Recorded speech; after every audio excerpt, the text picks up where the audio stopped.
Bien, entonces hemos leído este capítulo de Ezequiel 47, que como les decía, la Biblia Reina Valera del 60 le pone como subtítulo. Estos subtítulos no son oficiales, sino que es como un resumen nomás, o pretende explicar un poquito de qué va a tratar el capítulo.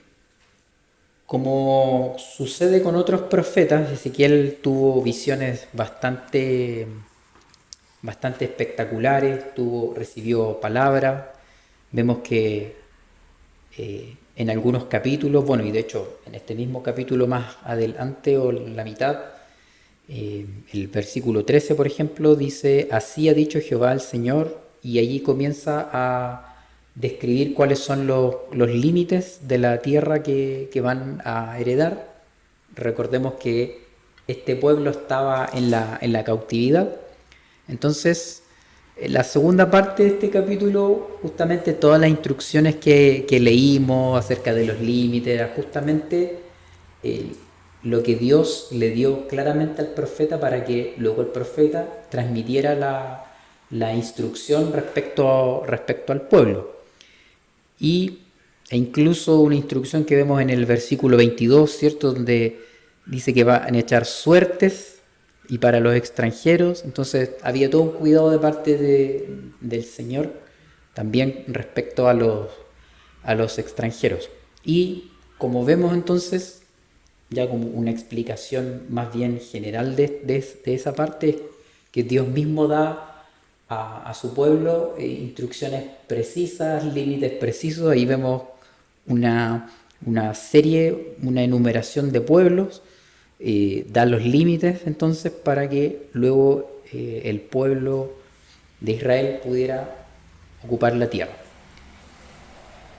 Pero principalmente en este estudio nos vamos a concentrar en la primera parte, que va desde el versículo 1 hasta el versículo 12, que es una visión que tiene el profeta Ezequiel, que bueno, esta visión se viene dando desde el capítulo 40, ¿cierto?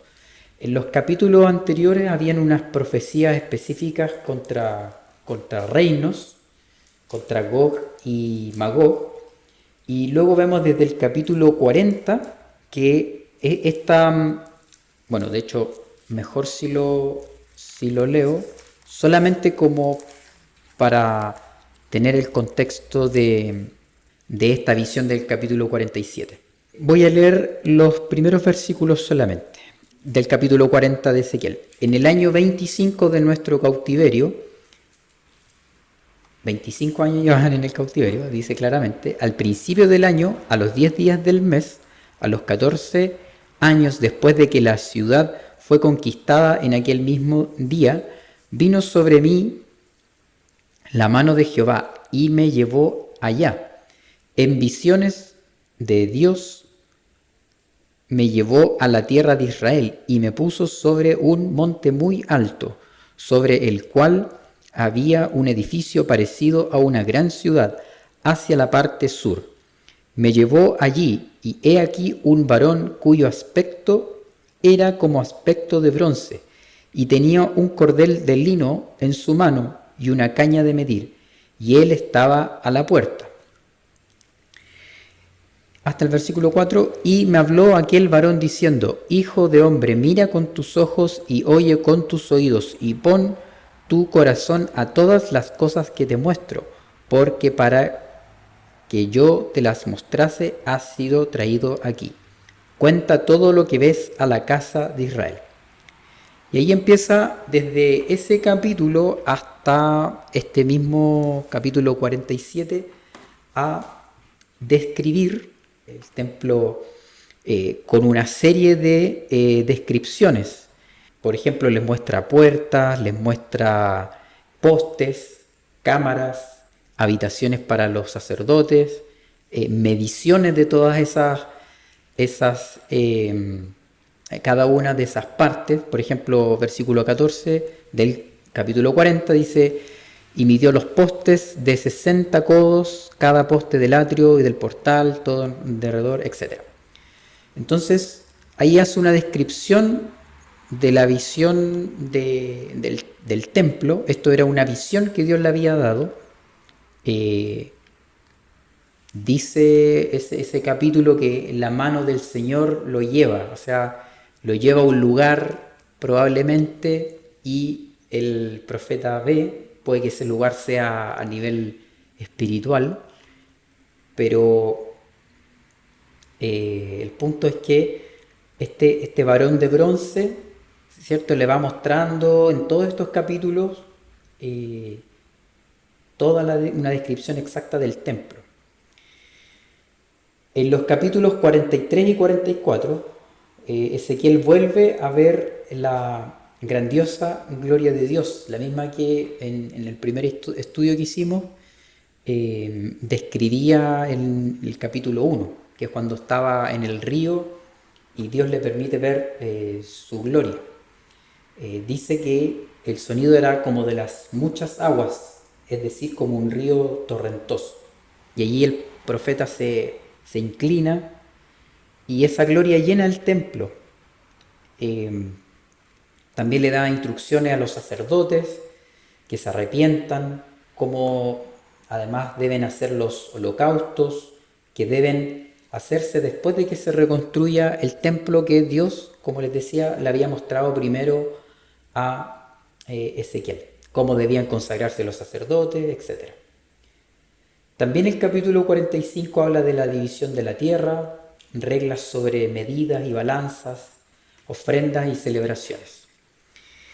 Recordemos que en Proverbios, cuando estudiábamos Proverbios, Dios también es súper claro en manifestar que los comerciantes o toda persona que se encargara de manejar las medidas debían ser exactas, debían ser justas, porque los comerciantes tenían la posibilidad, sin que los compradores se dieran cuenta, tenían posibilidad de adulterar las medidas, las balanzas, etc. Y Dios es súper explícito en decir que eso es abominación, es una total oposición a todo lo que tiene que ver con medidas falsas, cualquier engaño en esa línea, y engaño en general, que el hombre puede hacer a otros hombres, aprovecharse. Entonces también en el capítulo 45 hay una instrucción al respecto. También en el capítulo 46 se habla del día de descanso, que debían guardarlo y hacer ofrendas al respecto. Entonces vemos que este capítulo 47 se enmarca en toda esta serie de visiones e instrucciones que Dios le estaba dando al profeta Ezequiel. Entonces por eso es que vuelve cuando dice en el versículo 1, en el capítulo 47 dice: me hizo volver luego a la entrada de la casa. ¿Me hizo volver quién? Este varón que vemos en el capítulo 40. Y he aquí aguas que salían de debajo del umbral de la casa hacia el oriente por la fachada de la casa, porque la fachada de la casa estaba al oriente y las aguas descendían de debajo hacia el lado derecho de la casa al sur del altar. Entonces lo que vemos acá es que luego de esta visión del templo, Dios le muestra a Ezequiel un río que sale de debajo del templo. La traducción que hace la versión, esta versión que es bien especial, la traducción viviente, habla de corrientes de aguas. Es interpretado también como un río que salía de debajo del templo. Este varón que vimos en el capítulo 40, de aspecto de bronce, midió 1000 codos, que justamente esta versión, nueva traducción viviente, lo traduce o lo lleva a metros, que son 530 metros. El agua llegaba primero a los tobillos, como vemos en el versículo 3, ¿cierto? Entonces este varón midió 1000 codos, midió 530 metros, y me hizo pasar por las aguas hasta los tobillos. Midió otros 1000 codos, versículo 4, 530 metros, y me hizo pasar por las aguas hasta las rodillas. Midió luego otros 1000 y me hizo pasar por las aguas hasta los lomos.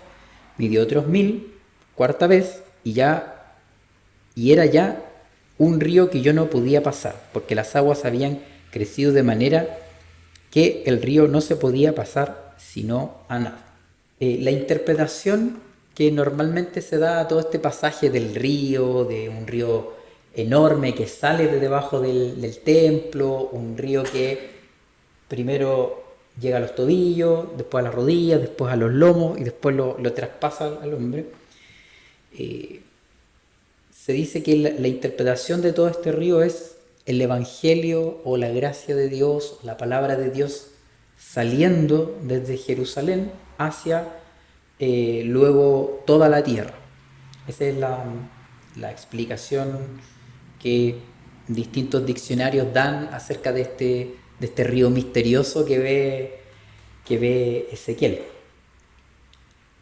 Recordemos que en Hechos el Evangelio, recuerden que nuestro Señor le da instrucciones a los apóstoles para predicar el Evangelio desde Jerusalén, Samaria y extendiéndose hasta los confines de la tierra. Es sabido de que al estudiar Hechos sabemos que el Evangelio y la buena noticia salió desde la propia Jerusalén, empezando desde allí y luego extendiéndose hacia toda la tierra.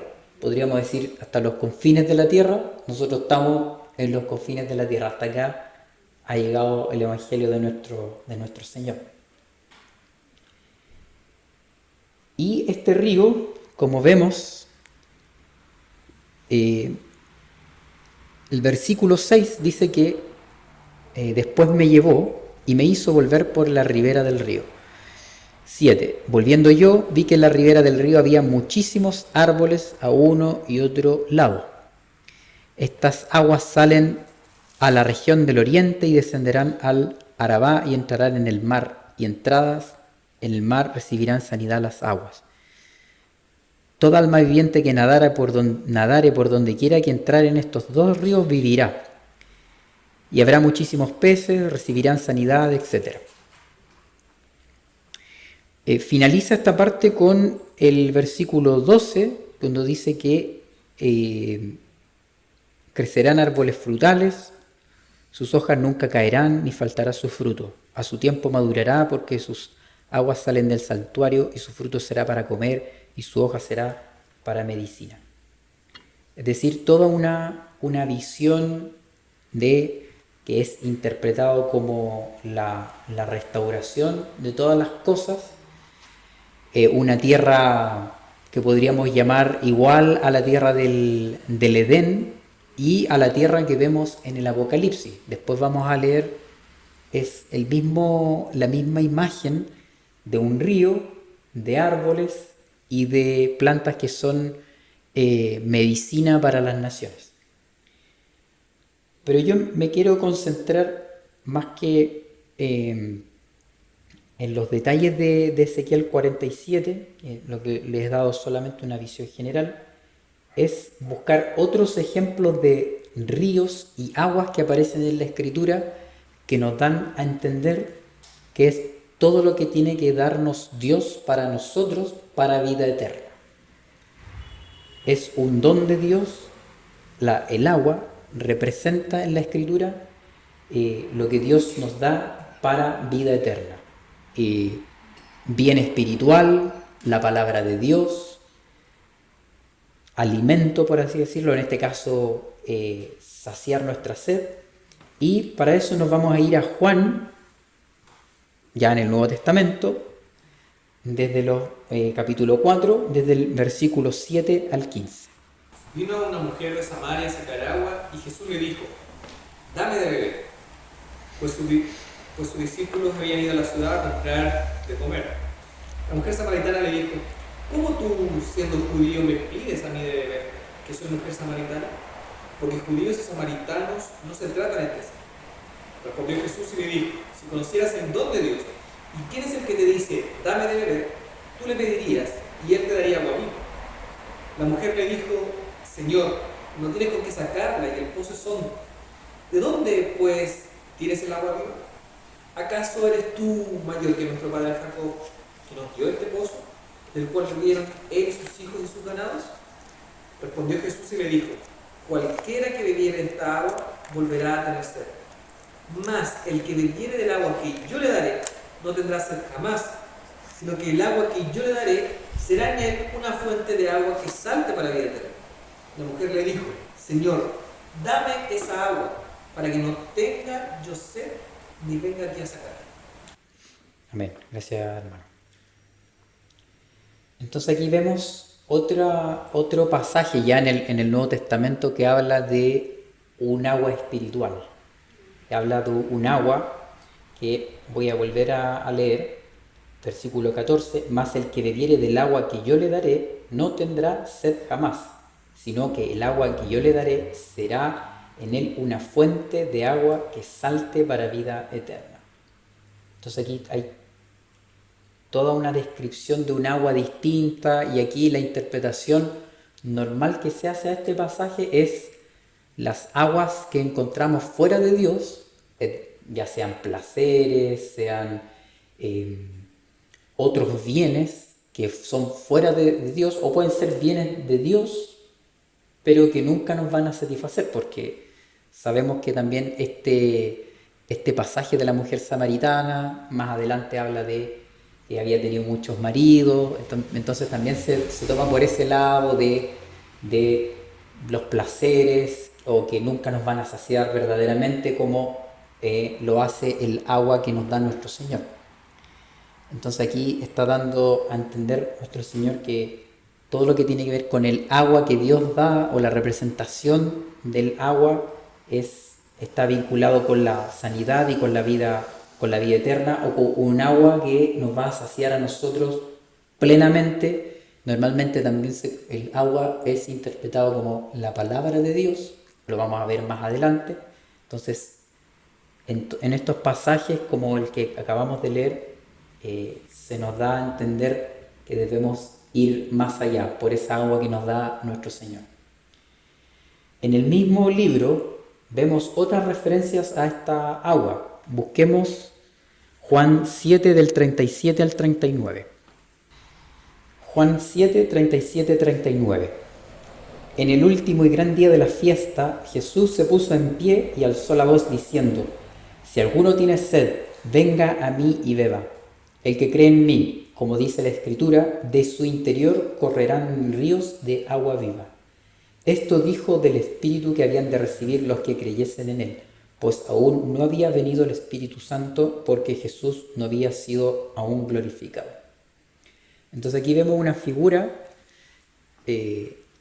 incluso podríamos hacer un paralelo, porque sabemos que en el Nuevo Testamento que luego nosotros somos el templo de Dios, donde habita Dios en nosotros. O alguna interpretación incluso lo llaman como somos una tienda más, cada uno de nosotros, una tienda, un templo. Bueno, en Primera de Corintios claramente Pablo habla de nosotros como templos de Dios, donde habita nuestro Señor. Y ahí está vinculado con enseñanzas respecto a la inmoralidad sexual, a la pureza sexual. Entonces es un tema bien importante, bien profundo. Pero en este caso, nuestro Señor hace un llamado a nosotros donde dice: vengan a beber, yo les voy a dar un agua. Y más encima después dice que el creyente, de su interior correrán ríos de agua viva. Nuevamente esta figura de ríos, de aguas, de corrientes. No es un agua estancada, como habla por ejemplo el profeta Jeremías, donde se habla de esta figura de agua sucia, de agua estancada. En este caso habla de un agua que tiene movimiento, que fluye.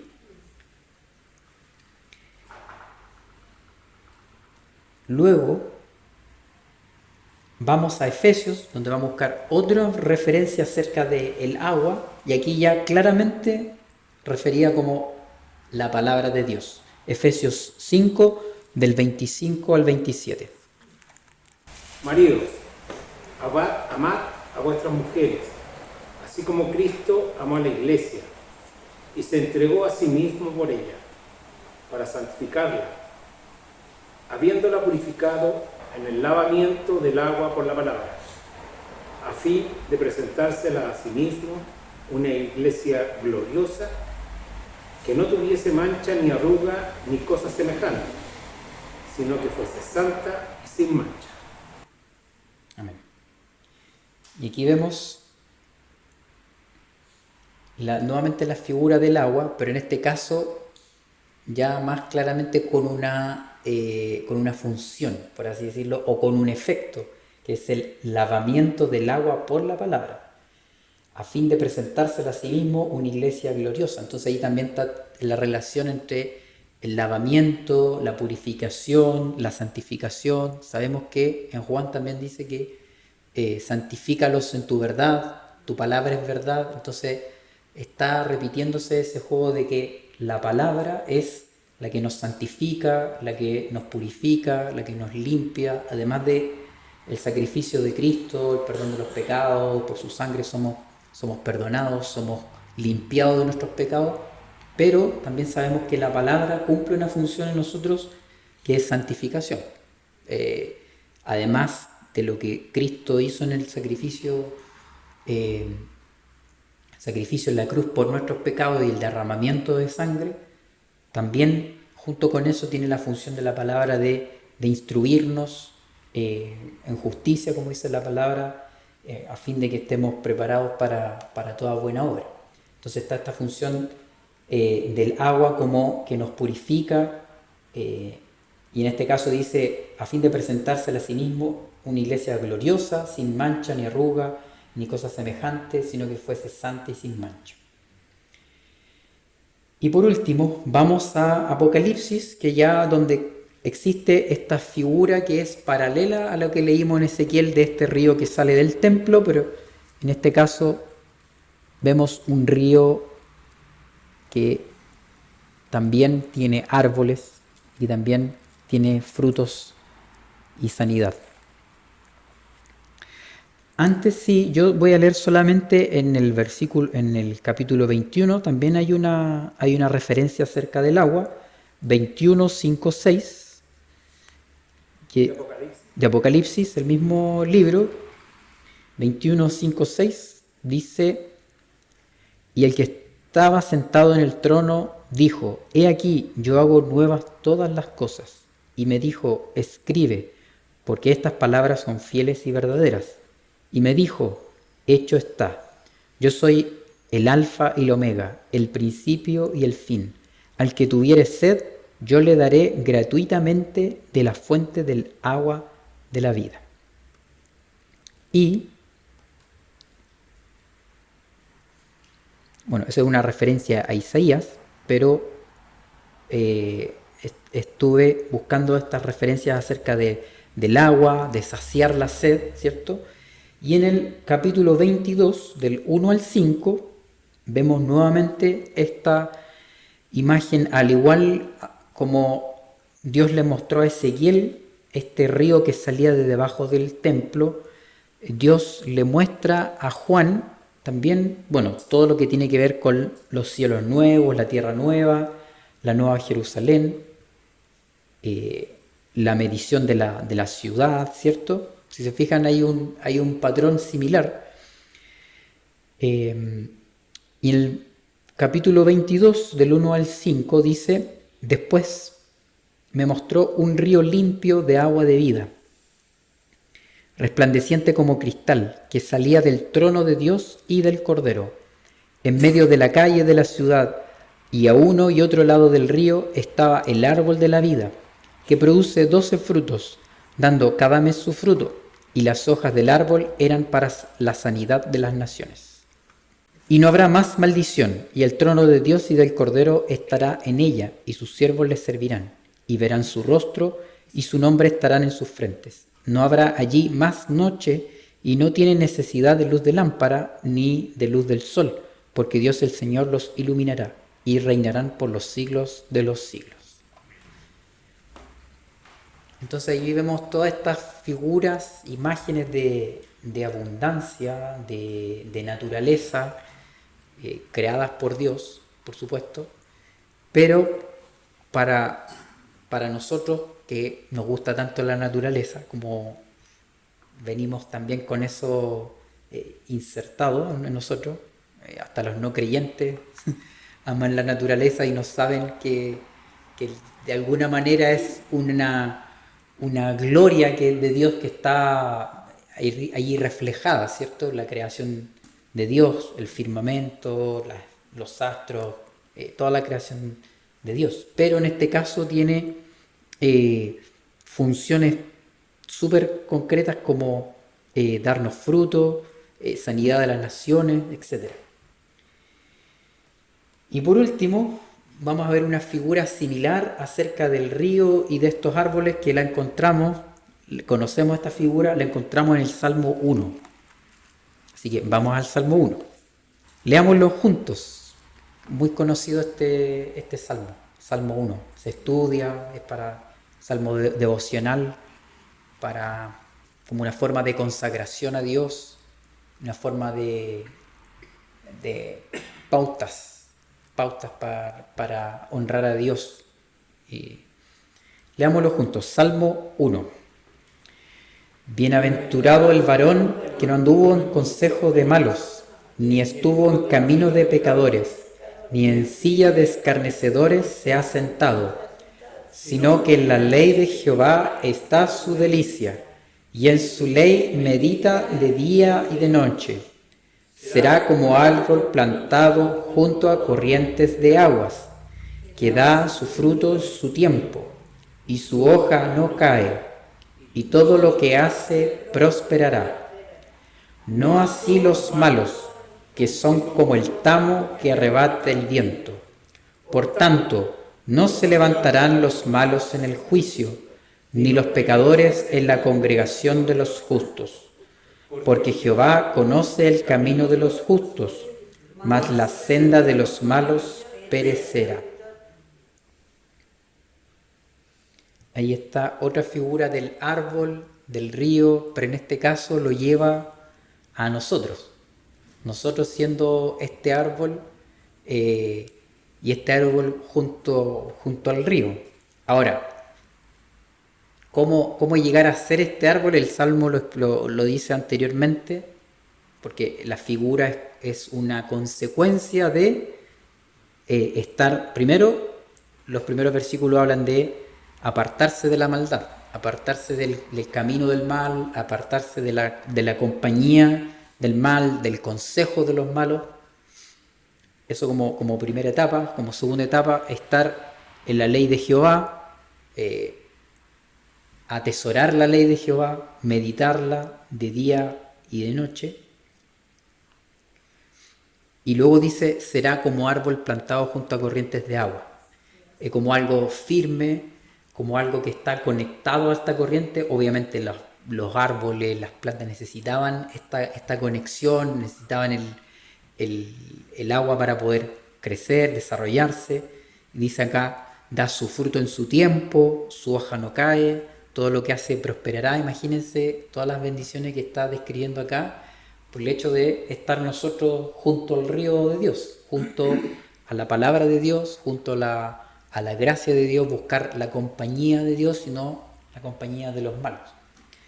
Entonces vemos que en todas estas figuras del río de Dios, de las corrientes de agua, incluso en otras culturas es sabido de los beneficios en cuanto a la agricultura, incluso le dan un cierto misticismo, porque por ejemplo el río Nilo para Egipto, para la civilización de Egipto era una columna. Entonces obviamente que a nivel natural y de progreso los ríos eran muy importantes. El agua, nosotros estamos viviendo temporales y todo eso, pero más allá de los colapsos que produce en la ciudad, ciertamente es una bendición para el consumo humano, ¿cierto? Para la agricultura. Yo tengo familia que sufre con la sequía, tengo familiares agricultores, sufren con la sequía en el norte. Entonces, claramente todo lo que tiene que ver con abastecimiento de agua, con lluvia, es bendición. Sabemos que la Escritura claramente también lo pone a la lluvia como bendición. Entonces, toda esta figura de ríos, para traerla más bien al presente y para nosotros, es buscar esa, por así decirlo, experiencia vital, porque está hablando de una imagen. Si nosotros imaginamos un río como un agua pura, como un agua que corre. Por eso a veces la gente no tiene miedo en ir a beber agua de un río, limpiecita. Imagínense un río en medio de un camino difícil, es una bendición, un oasis, ¿cierto? Entonces, por lo alegórico del pasaje de Ezequiel 47, quise yo concentrarme en cuáles eran las referencias que tiene la Escritura respecto a los ríos. Recuerdo, vuelvo a citar, en Juan vemos esta figura que de nosotros va a salir agua viva. Que nosotros somos como un árbol junto a un río. Si nosotros estamos en la palabra y somos de bendición para los demás, si bendecimos a los demás con nuestros frutos, si estamos en la palabra, vamos a poder ser de bendición y dar frutos para otros a través del consejo de la palabra, de permanecer en la palabra, de dar un consejo bíblico, no hacer un consejo de lo que a mí se me ocurra. Entonces, me quedo con esas figuras que quise a través de la Escritura ponerla en este estudio, y recordando que en la restauración final en Apocalipsis también están todas estas figuras de un río que corre. En este caso de Apocalipsis corre del trono de Dios, de Dios mismo y del Cordero, y que también iban a haber árboles y que también sus frutos iban a ser para nuestra sanidad. Así que la invitación, que es todo lo que vemos acá en la Escritura respecto a agua, tiene que ver con la palabra de Dios, con la limpieza que Dios nos da a través de su palabra. Así como el agua naturalmente nos sacia, también nos limpia externamente, limpia una serie de cosas. Claro, nos lava, tiene todo un propósito de higiene. Así también nosotros consideremos todo lo que tiene que ver con ríos, con todas estas imágenes, para nuestro beneficio. Dios nos dejó la palabra para limpieza. Vimos en Juan, por ejemplo, que es para saciar nuestra sed. A veces podemos estar sedientos y buscamos saciar la sed con otras bebidas que no son la bebida que Dios nos dejó, que no es el agua. Incluso dicen por ahí algunas referencias, incluso como publicidades, hay cosas mejores que el agua. No creo. No creo que sea algo tan beneficioso para nosotros como lo es el agua. Así que quería finalizar en este último estudio de Ezequiel 47, un pasaje que tenía todo esto de visiones. Reitero que Ezequiel, su llamado fue a través de una visión, porque vio la gloria de Dios. Él estaba junto a un río. Puede decirnos algo a lo mejor eso, pero la cosa es que estaba junto a un río y Dios lo llamó con una visión gloriosa de su propia gloria. Lo llamó al ministerio, a ser profeta en tierra lejana, a exhortar al pueblo, a reprenderlo, como lo vimos la semana pasada con el caso de los pastores, pero también a dar estas visiones de restauración. Todo lo que tiene que ver con el valle de los huesos secos, que en esta oportunidad no lo tratamos, pero es un capítulo muy conocido. Y Y en este caso también habla de la restauración final del pueblo, la repartición de la tierra. Y para nosotros queda eso, que esa figura del agua para nuestro beneficio, para nuestra bendición.